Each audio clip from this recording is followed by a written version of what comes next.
الحمدللہ رب العالمین والصلاة والسلام علی رسولہ الکریم وعلی آلہ واصحابہ اجمعین اما بعد واعوذ باللہ من الشیطان الرجیم بسم اللہ الرحمن الرحیم شہر رمضان الذی انزل فیہ القرآن ھدی للناس وبینات من الہدی والفرقان بسم اللہ الرحمن الرحیم رب اشرح لی صدری ویسر لی امری واحلل عقدۃ من لسانی یفقہوا قولی۔ میرے عزیز سامعات، درس قرآن مجید میں آپ سب کا تہہ دل سے خیر مقدم ہے۔ السلام علیکم ورحمۃ اللہ وبرکاتہ۔ کیسے آپ سبھی لوگ؟ الحمدللہ، اللہ تعالیٰ آپ کو اچھا رکھے، خوشحال رکھے، صراط مستقیم پر رکھے، آپ پر اپنا ابر کرم برسائے اور آسانیاں دے اور ایمان اور اعمال صالحات میں اضافہ کرے، آمین آمین۔ جزاک اللہ خیر۔ درس قرآن میں کون سی سورہ چل رہی ہے؟ سورہ حج۔ لاسٹ ویک کی آیت تک ہم لوگوں نے تفصیل سے جانا تھا، آیت نمبر 6 تک۔ لاسٹ ویک 2 ہی آیت ہوئی تھی، آیت نمبر 5 اور 6۔ تو آج انشاءاللہ ہم لوگ تفصیل سے جانیں گے آیت number 7 onwards, but before that brief revision. تو آیت نمبر 5 میں اللہ تعالیٰ نے بہت تفصیل کے ساتھ آخرت کے دلائل دیے تھے کہ ان لوگوں کو اس بات پر شک ہوتا ہے، بعث بعد الموت پر شک ہوتا ہے، تو کیا تم دیکھتے نہیں ہو کہ تمہاری خود کی تخلیق کیسے ہوئی ہے؟ پہلے تم کچھ بھی نہیں تھے، پھر تمہارے والدین کے جسم میں نطفے کی شکل میں اس کی بگننگ ہوئی، پھر اس کے بعد نطفے سے علقہ بنا مدرس بوم میں، اور علقہ سے مضغہ بنا جو تخلیق شدہ بھی تھا، بغیر تخلیق والا بھی تھا، پھر اس کے بعد اللہ تعالیٰ نے تم کو انسان جیسا نکال کر باہر لا دیا۔ تو یہ اللہ تعالیٰ فرما رہے کہ ہم تم کو ساری چیزیں کھول کھول کر بیان کرتے ہیں تاکہ تم سمجھو، تاکہ تم غور کرو، فکر کرو، اور فائنلی آخرت کے وقوع کا تمہیں یقین آ جائے۔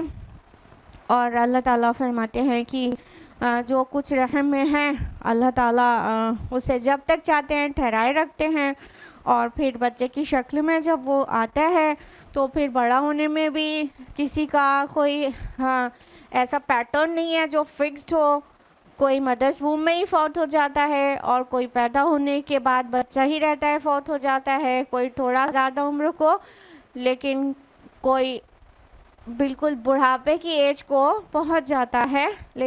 کہاں تک پہنچ جاتا ہے؟ ارذل العمر کی طرف۔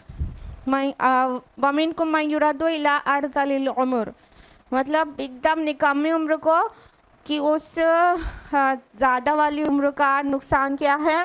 لِكَيْ لَا يَعْلَمَ مِن بَعْدِ عِلْمٍ شَيْئًا، کہ جاننے کے بعد پھر کچھ نہ جانے۔ اتنا علم، علوم اور فنون کو حاصل کرنے کے بعد پھر وہ سب کھو جاتا ہے۔ سم ٹائمز کسی بوڑھے لوگوں کو ڈیمنشیا تک ہو جاتا ہے، کچھ یاد ہی نہیں رہتا انہیں، اور پھر اللہ تعالیٰ اسی طرح فوت کر دیتا ہے انہیں۔ اور صرف انسانوں کی ہی تخلیق کی مثال نہیں دی گئی، بلکہ نباتات کی بھی مثال دی گئی کہ تم دیکھتے نہیں ہو کہ زمین کس طرح سے ویران پڑی رہتی ہے، پھر اس پر اللہ تعالیٰ بارش برساتے ہیں تو کیسا لہلہا اٹھتی ہے، کیسا اس میں سے بے جان زمین سے کیسی جاندار چیزیں نکل پڑتی ہیں، اور ہر قسم کی تر و تازہ چیزیں اگا کے رکھ دیتی ہیں۔ اب یہ جو مثالیں دی گئیں آیت نمبر 5 میں انسان کی تخلیق کی اور نباتات کی تخلیق کی، یہ جو مثالیں دی گئیں اس سے جو باتیں نکل کر آ رہی ہیں وہ آیت نمبر 6-7 میں بیان ہوئی ہیں۔ تو آیت نمبر 6 میں تھا کہ یہ اس لیے کہ اللہ ہی حق ہے، یعنی یہ جو اللہ تعالیٰ نے یہ مثال دی ہے وہ ان چیزوں کو پروف کرنے کے لیے، ابھی تفصیل سے بھی ہم لوگ جانیں گے، اور یہ کہ وہ مردوں کو زندہ کرتا ہے، اور یہ کہ وہ ہر چیز پر قادر ہے۔ تو آیت نمبر 6 تک یہاں تک ہے. اب ہم لوگ آیت نمبر 7 آنورڈس تفصیل سے جانیں گے، جس کے لیے ہمیں اعادے کی بھی ضرورت پڑے گی پیچھے کی. آیت نمبر 7 ہے اعوذ باللہ من الشیطان الرجیم بسم اللہ الرحمن الرحیم وَأَنَّ السَّاعَةَ آتِيَةٌ لَا رَيْبَ فِيهَا وَأَنَّ اللَّهَ يَبْعَثُ مَن فِي الْقُبُورِ، اور یہ کہ قیامت کی گھڑی آ کر رہے گی اور اس میں کوئی شک نہیں، اور یہ کہ اللہ اٹھائے گا ان کو جو قبروں میں ہیں. یعنی آیت نمبر 5 میں جو دلائل دیے گئے تھے وہ انہی کو ثابت کرنے کے لیے تھے کہ قیامت آنے والی ہے، آ کر رہنے والی ہے. انفیکٹ آتیہ ورڈ آیا ہے جس کا معنی ہوتا ہے کہ مطلب وہ راستے میں ہے، مطلب the day of judgement is on its way. رسول اللہ صلی اللہ علیہ وسلم کی حدیث بھی ہے اس کے متعلق کہ مطلب میرا ارائیول اور ڈے آف ججمنٹ کا ارائیول اس طرح ہے جیسے یہ 2 فنگرز، اتنا قریب ہے. یعنی رسول اللہ صلی اللہ علیہ وسلم کی بعثت ہو گئی تو اب قیامت اب بھی اتنے قریب ہے، تو اتنے نیئر ہے کہ یہ ایزیوم کر سکتے ہیں کہ سم تھنگ از آن دا وے، اپنی جگہ سے کوئی نکل چکا ہو، راستے میں ہو اور پہنچنے والا ہو. وہ انداز ہے قیامت کے متعلق بیان کا. آتیۃ لا ریب فیہا، وہ آنے ہی والی، پہنچنے ہی والی ہے، آپ کے دروازے کو کھٹکھٹانے ہی والی ہے. لا ریب فیہ، جس میں کوئی شک شبہ کی گنجائش ہی نہیں ہے. قیامت ہونی شدنی ہے. اور یہ کہ اللہ تعالیٰ لازماً جو قبروں میں ہیں انہیں اٹھا کر نکالے گا، انہیں کھڑا کر دے گا، اور یقیناً اللہ تعالیٰ اس چیز پر قادر ہے. اور اللہ کی قدرت کے متعلق آیت نمبر 5 میں اتنی تفصیل سے بتا دیا گیا کہ وہ اللہ کیا کیا کرتا ہے، تو یہ جو کہا جا رہا ہے وہ کیوں نہیں کر سکتا. ٹھیک ہے، پھر سے اب اس کو ریمائنڈ کرتے ہیں کہ جو آیت نمبر 5 میں انسانی تخلیق کے مختلف مراحل کا بیان ہوا، پھر ویجیٹیشن کے متعلق جب بارش برسنے کے بعد کس طرح سے مردہ زمین سے، سوکھی ہوئی جڑوں سے، کہیں دور دراز سوکھے دفن ہوئے زمین کے اندر بیچ سے کیسا زندگی نکل آتی ہے، یہ جو مثالیں دی گئی ہیں اس سے 5 چیز سمجھانا مقصود ہے، 5 چیز کو کے لیے دلیل دینا مقصود ہے. تو آیت نمبر 6 میں 3 چیز آئی ہے. پہلی بات یہ کہ اللہ ہی حق ہے، ٹھیک ہے. دوسری بات یہ کہ وہ مردوں کو زندہ کرے گا. تیسری بات یہ کہ اللہ ہر چیز پر قادر ہے اور اس چیز پر بھی قادر ہے.